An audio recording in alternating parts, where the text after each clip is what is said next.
یا ایک بات آتی ہے کہ آپ بات دیکھو وہ کیا کر رہا ہے، بننا نہیں دیکھو اس کا عقیدہ خراب ہے، اس کو یہ آپ دیکھو کتنی خوبصورت بات کر رہا ہے اس، آپ اس بات کو لے لو۔ یا کہتے ہیں اچھائی جہاں سے بھی ملے آپ وہاں سے لے لیا کرو، اس بات کو بنیاد بنا کر تو وہ ہر گمراہ سے علم حاصل کرنے کو جائز کہہ دیتے ہیں۔ اس کے اوپر ہم نے پہلے مقدمے میں بات تو کر لی ہے، مزید اس بات کو کھولیں گے جو سبیق کا قصہ ہے ابن عمر رضی اللہ تعالیٰ عنہ کے۔ جب حضرت عمر رضی اللہ تعالیٰ عنہ نے اہل بصرہ کی طرف پیغام بھیجا تھا کہ خبردار کوئی اس کے ساتھ بیٹھے، تو کیا حضرت عمر رضی اللہ تعالیٰ عنہ نے کہا تھا کہ اس کے پاس جو تھوڑا بہت علم ہے اس کو لے لیا کرو؟ کیا اس کی اجازت دی؟ اور آپ دیکھتے ہیں کہ حضرت عمر رضی اللہ تعالیٰ نے بالکل بائک آؤٹ کرنے کا کہہ دیا تھا کہ کوئی بندہ اس کے پاس نہیں بیٹھے گا۔ تو سبیق کیا عالم نہیں تھا اس کے پاس کا کہ دوسرا علم نافع کوئی حق نہیں تھا اس کے پاس؟ بالکل تھا، قرآن کی تفسیر جاننے والا تھا، فقہ جاننے والا تھا، سب کچھ جاننے والا تھا۔ اس کے باوجود بھی گمراہی آئی، اس گمراہی سے ڈرانے کے لیے حضرت عمر رضی اللہ تعالیٰ نے کہا کہ کوئی بندہ اس کے پاس نہیں بیٹھے۔ اس طرح آپ دیکھتے ہیں عمر بن عبید، جہم بن صفان، مریسی، ان سب کے بارے میں اٹھا کے کتب العقیدہ میں دیکھ لیں کہ جب بھی علماء ان کا ذکر کرتے ہیں، حالانکہ یہ علم کے پاوے ہیں، یہ عبادت کے پاوے ہیں، سب کچھ ہونے کے باوجود بھی علماء کسی بندے کو اجازت نہیں دیتے کہ ان کے پاس جا کر بیٹھ جاؤ، علم ان سے علم حاصل کر لو، جو ان کے پاس اچھائیاں ہیں وہ تو لے لو۔ کسی نے کبھی بھی اجازت نہیں دی کہ ان سے جا کر اچھائیاں لے لو۔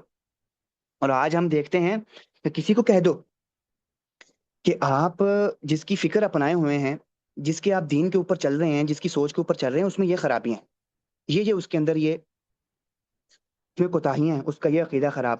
تو وہ کہتا ہے لیکن آپ کہتے ہو کہ اس میں یہ عقیدہ خراب ہے، لیکن دیکھو اس نے دین کا یہ بھی تو کام کیا ہے نا۔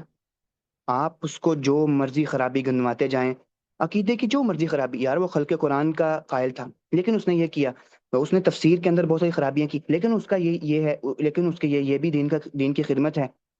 اس نے دین کے عبادات کا استہزاء کیا، مذاق اڑایا عبادات کا، لیکن اس نے آگے سے کیا جواب بتا، لیکن اس نے یہ بھی تو کیا ہے نا۔ صرف اس بات کے لیے یہ بات دماغ میں ڈال کر کہ اس نے دین کی تجدید کا بہت سارا کام کیا ہے، اس بنیاد پر ہم اس کے سب خرابیاں سب کچھ پس پش ڈال کر آنکھیں بند کر کے اس کے پیچھے چلتے ہیں۔